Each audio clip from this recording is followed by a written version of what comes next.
ప్రకృతిని దైవ సమానంగా పూజిస్తుంటాం. అందులో భాగమే వృక్షాలు. ఈ వృక్షాలని కూడా దైవ సమానంగా మనం పూజిస్తుంటాం. మరి ఈ పూజించడంలోని పరమార్థం ఏమిటో పరిశీలిద్దాం. తరులలో, గిరులలో, పశుపక్షాదులలో సైతం దైవాన్ని దర్శించేటువంటి సంప్రదాయం మనది. వివిధ రకాల పండుగలు, పర్వదినాల సందర్భంలో వృక్షాలని ఆరాధించటం మన సాంప్రదాయంలో భాగం. వట సావిత్రి వ్రత పర్వదిన సందర్భంగా స్త్రీలు మర్రి చెట్టుని ఆరాధిస్తే సౌభాగ్యం సిద్ధిస్తుంది. కార్తీక పౌర్ణమి నాడు ఉసిరిక మొక్కని పూజిస్తే శాంతి సౌఖ్యాలు, సిరి సంపదలు చేకూరుతాయి.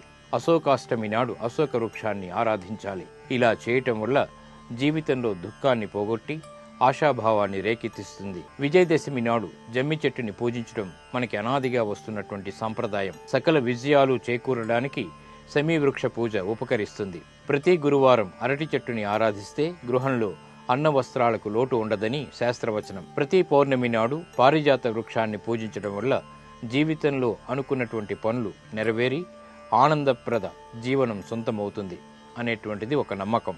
ఇక ప్రతినిత్యం తులసి ఆరాధన అన్ని విధాల మేలుని కలిగిస్తుంది. రావి చెట్టు, వేప చెట్టు కలిసినటువంటి అశ్వత్థ నారాయణ వృక్షాన్ని ఆరాధించేటువంటి సంప్రదాయం కూడా మనకి ఉంది.